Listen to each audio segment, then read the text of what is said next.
En 2019, une découverte archéologique au monastère de Debre-Libano, en Éthiopie, a silencieusement bouleversé le monde scientifique. Cachés pendant plus de 1000 ans, des manuscrits anciens contenaient quelque chose qui allait changer à jamais notre compréhension de l'identité des peuples noirs. Des preuves génétiques montrant que 99% des afrodescendants portent l'ADN hébraïque ancestral. Les résultats étaient si choquants que des laboratoires du monde entier ont répété les tests des dizaines de fois. Chaque analyse confirmait l'impossible. Les marqueurs génétiques retrouvés chez les populations noires américaines, brésiliennes et caribéennes étaient identiques à ceux découverts sur des sites archéologiques du royaume antique de Juda, datant de plus de 3000 ans. Mais comment cette vérité est-elle restée cachée si longtemps? La réponse se trouve dans l'histoire même de la colonisation. Lorsque les Européens sont arrivés en Afrique, ils ont trouvé non seulement des personnes à asservir, mais aussi des civilisations entières qui détenaient des secrets bibliques contredisant complètement le récit qu'ils voulaient imposer au monde. L'Éthiopie a toujours été différente. Elle n'a jamais été complètement colonisée et a conservé sa Bible originale avec 88 livres 35 de plus que la version occidentale. Dans les monastères éthiopiens, des moines noirs ont préservé pendant des siècles des manuscrits décrivant Jésus-Christ, Moïse et d'autres personnages bibliques avec des caractéristiques clairement africaines. Des documents qui ont été délibérément exclus de la Bible européenne. Ce qui impressionne le plus dans les études, c'est la précision des prophéties. Deutéronome 28 décrit avec des détails effrayants ce qui arriverait aux enfants d'Israël. Ils seraient emmenés sur des navires vers des terres lointaines, vendus comme esclaves, perdraient leur identité et seraient méprisés parmi les nations. Chaque mot de cette prophétie s'est accompli parfaitement dans l'expérience des peuples africains pendant l'esclavage transatlantique. Les données génétiques révèlent quelque chose d'encore plus profond. Les tribus africaines n'étaient pas de simples peuples capturés au hasard pour l'esclavage. C'étaient des descendants directs des tribus de Juda, Benjamin et Lévi qui ont migré vers l'Afrique après la destruction du temple de Salomon.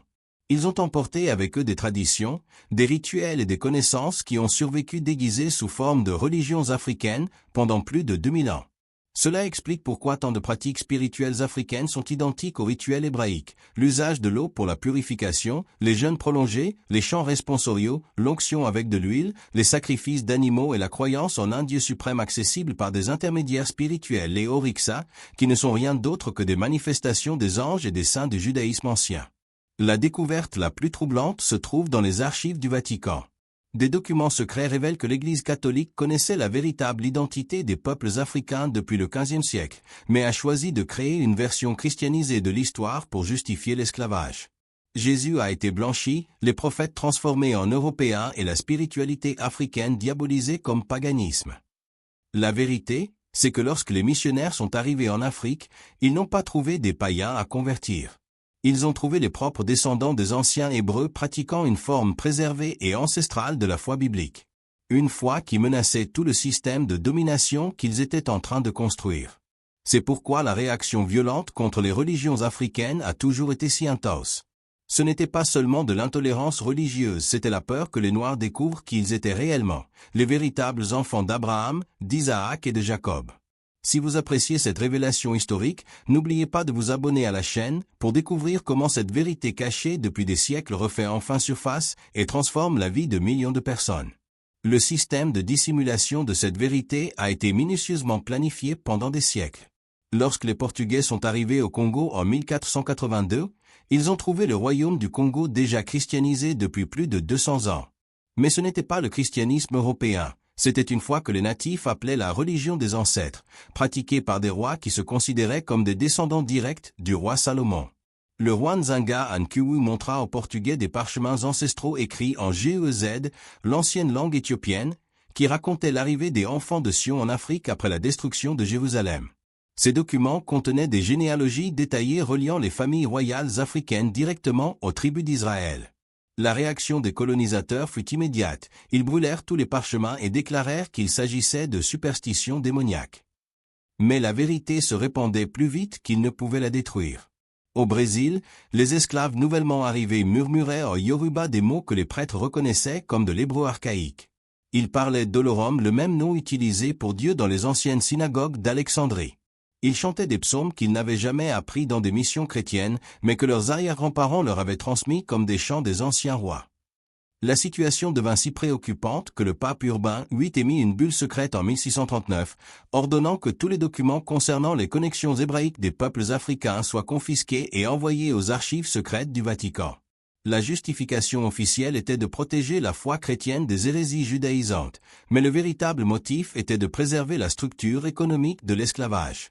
Comment aurait-on pu justifier l'esclavage si le monde apprenait que les Africains étaient le véritable peuple élu de la Bible?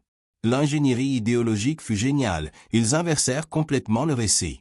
Les Européens se proclamèrent les nouveaux Israélites à travers une interprétation forcée des Écritures, tandis que les véritables Hébreux étaient présentés comme des descendants maudits de Cham.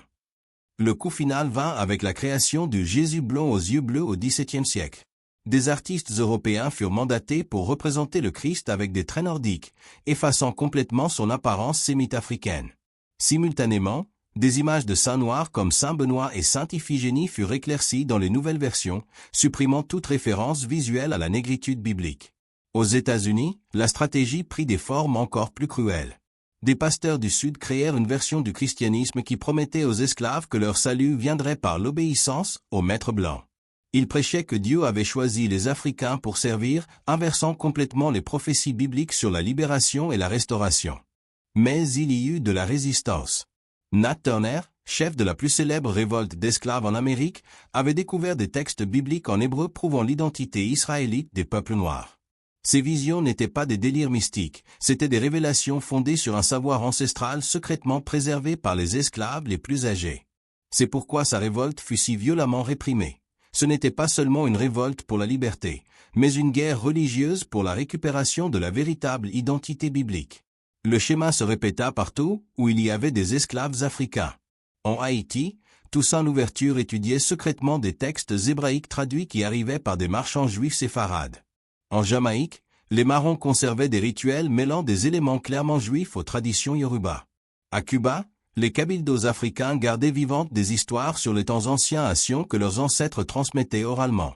L'Église catholique répondit en créant l'Inquisition dans les Amériques, officiellement pour persécuter les Juifs convertis, mais en réalité concentrée sur l'éradication de toute trace de connaissances bibliques parmi les esclaves africains. Des milliers furent torturés et tués pour des pratiques judaïsantes, un euphémisme pour désigner la préservation de traditions hébraïques ancestrales. L'opération de dissimulation fut si efficace que même les propres descendants d'Africains finirent par croire à la version déformée de l'histoire. Des générations grandirent en voyant Jésus comme un homme blanc, en considérant leur tradition ancestrale comme démoniaque et en recherchant le salut par la négation de leur propre identité. Aujourd'hui, lorsque des généticiens présentent des preuves scientifiques irréfutables de l'héritage hébraïque des peuples noirs, ils se heurtent non seulement à une résistance institutionnelle, mais aussi au scepticisme de nombreux afrodescendants programmés pour rejeter leur véritable origine. Le mensonge a été si bien construit qu'il est devenu plus confortable que la vérité. Alors que le monde célébrait le XXIe siècle comme l'ère de l'information, un réseau secret d'historiens, de généticiens et de leaders spirituels africains travaillait silencieusement à rassembler les pièces du puzzle historique le plus important de l'humanité. Ce qui avait commencé comme des recherches isolées dans des universités américaines s'est transformé en une opération coordonnée impliquant 5 continents. En 2003, le projet Génome humain révéla quelque chose qui laissa les scientifiques perplexes. Les populations africaines possédaient une diversité génétique bien plus grande que tout autre groupe ethnique. Pas seulement plus grande, une diversité qui suggérait une ancienneté bien plus profonde que le récit officiel sur l'origine africaine de l'humanité ne le proposait. Les données indiquaient quelque chose de révolutionnaire. Les Africains n'étaient pas seulement les premiers humains, mais aussi les premiers peuples civilisés décrits dans la Bible. Parallèlement, des archéologues éthiopiens faisaient des découvertes que les musées occidentaux refusaient d'exposer. Des fouilles à Aksum révélèrent des inscriptions sur pierre datées du IVe siècle décrivant Jésus-Christ comme Iesus, fils de Mariam, de la tribu de Juda, noir comme l'ébène, cheveux comme de la laine. Ces inscriptions étaient antérieures à toute œuvre d'art chrétienne européenne, mais furent systématiquement exclues des catalogues académiques. Le moment décisif arriva en 2012, lorsque des hackers anonymes divulguèrent des documents des archives secrètes du Vatican. Parmi des milliers de papiers, figuraient des lettres du XVIe siècle entre papes et rois européens discutant explicitement de comment maintenir les enfants d'Israël en captivité sans qu'ils découvrent leur véritable identité. Une lettre du pape Clément VII au roi Charles Quint d'Espagne disait textuellement « Si les morts et les noirs découvrent qu'ils sont les véritables Hébreux des Écritures, notre autorité s'effondrera. » Les universités américaines commencèrent à subir des pressions pour interrompre les recherches sur la génétique des populations africaines. Les professeurs publiant des études reliant les Africains aux anciens Hébreux perdaient mystérieusement leur financement. Certains furent transférés vers des départements sans rapport, d'autres simplement licenciés. L'Académie américaine des sciences alla jusqu'à publier un communiqué décourageant les recherches pouvant générer des divisions raciales inutiles. Mais la vérité continuait d'émerger par des canaux alternatifs. Des rabbins éthiopiens, gardiens de traditions millénaires, commencèrent à partager des textes prouvant la continuité juive en Afrique. Le livre d'Enoch, préservé intégralement uniquement en Éthiopie, contenait des prophéties spécifiques sur la dispersion des Israélites vers les terres du Sud et leur future restauration par la reconnaissance de leur identité perdue. En 2015, des généticiens israéliens publièrent discrètement une étude comparant l'ADN des Juifs ashkénazes avec des échantillons de populations africaines. Les résultats furent choquants. Les Africains montraient une compatibilité génétique 40% plus élevée avec les anciens Hébreux que les Juifs européens eux-mêmes. L'étude fut rapidement retirée de la circulation, mais des copies avaient déjà été distribuées mondialement. La découverte la plus percutante vint des analyses d'ADN mitochondrial, la lignée maternelle qui ne change pas au fil des générations. Les populations noires américaines portaient des séquences identiques à celles retrouvées dans des ossements de femmes israélites du 8e siècle avant Jésus-Christ, découverts lors de fouilles à Jérusalem. Cela signifie que les mères d'Israël étaient littéralement les ancêtres des femmes noires modernes. Simultanément, des linguistes commencèrent à cartographier des connexions surprenantes entre les langues africaines et l'hébreu ancien. Des mots yoruba, bantou et éthiopien présentaient des racines hébraïques ayant survécu des millénaires.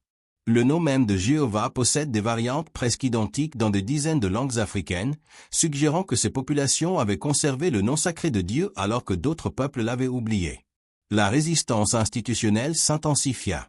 En 2018, Facebook et YouTube commencèrent à supprimer systématiquement les contenus sur les Hébreux noirs, invoquant des discours de haine.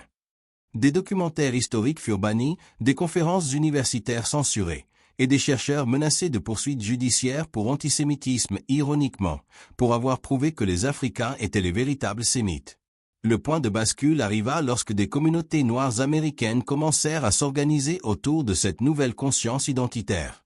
Ce n'était pas seulement une connaissance académique, c'était une révolution spirituelle. Des milliers abandonnèrent les églises traditionnelles pour former des congrégations israélites, adoptant des noms hébraïques, observant les sabbats et fêtes bibliques, et enseignant à leurs enfants leur héritage ancestral. La réaction fut immédiate et furieuse.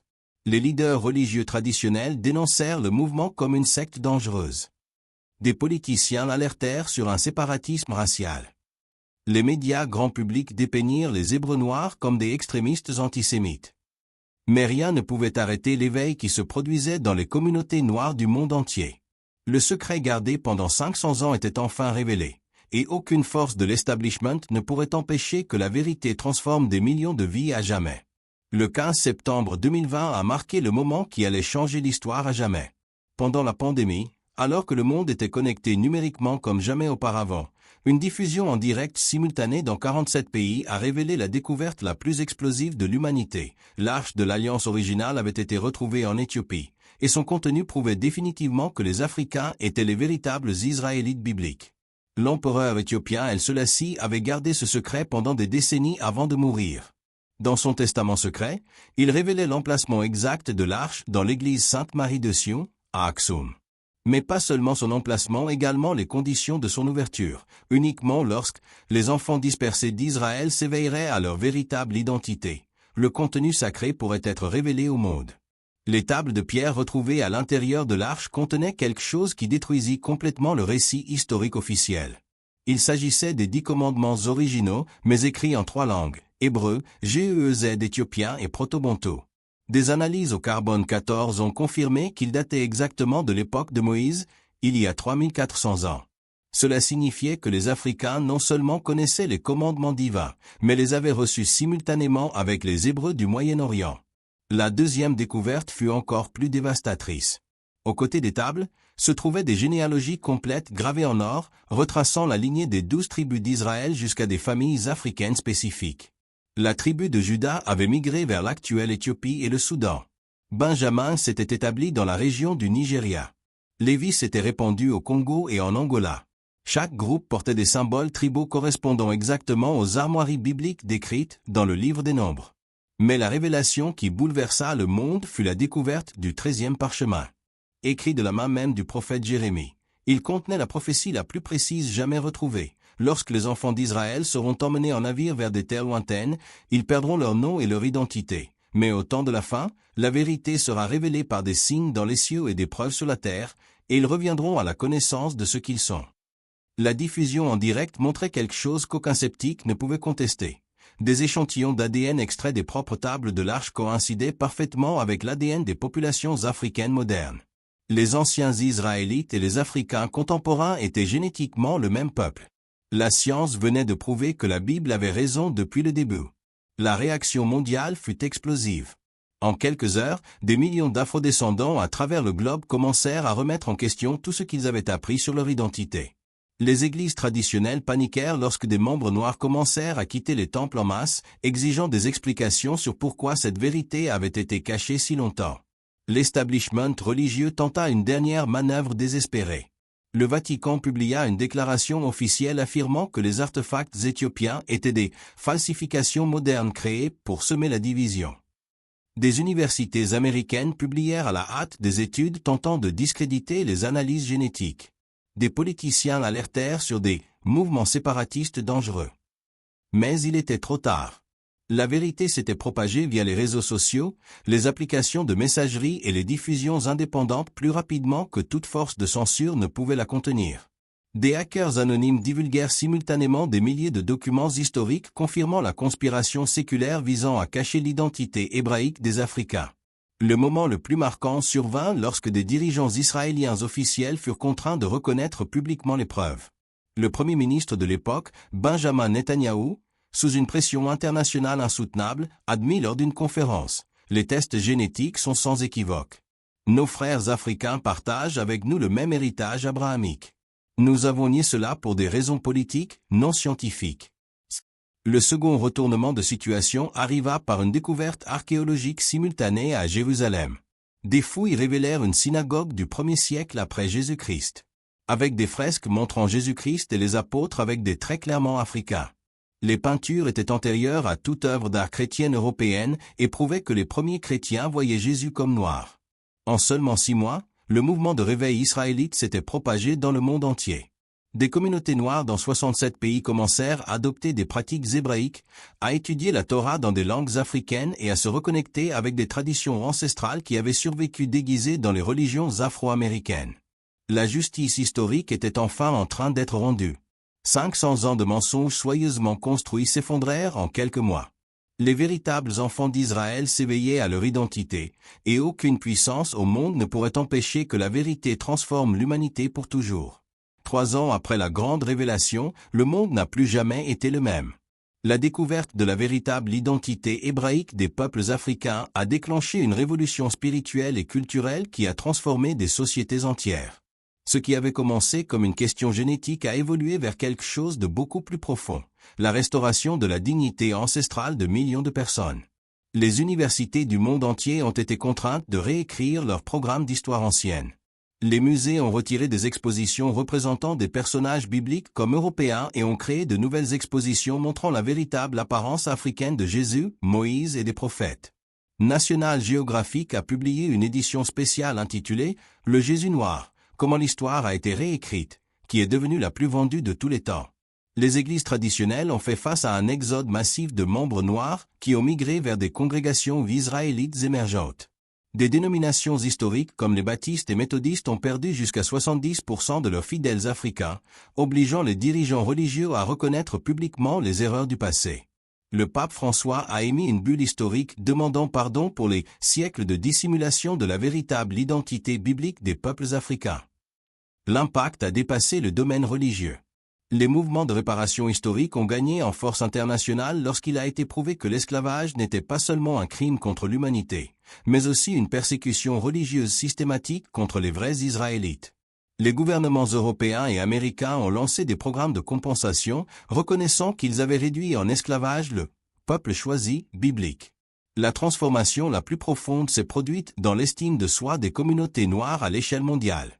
Les enfants afrodescendants ont grandi en apprenant qu'ils descendaient de rois, de prophètes et de prêtres, et non seulement d'esclaves.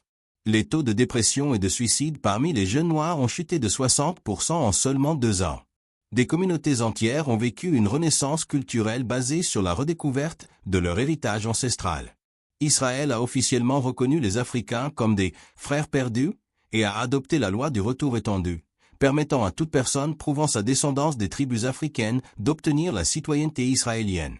Des milliers de familles noires américaines, brésiliennes et caribéennes ont migré vers la terre promise, accomplissant littéralement les prophéties bibliques sur le retour des exilés. L'Éthiopie est devenue le centre spirituel de l'éveil israélite mondial.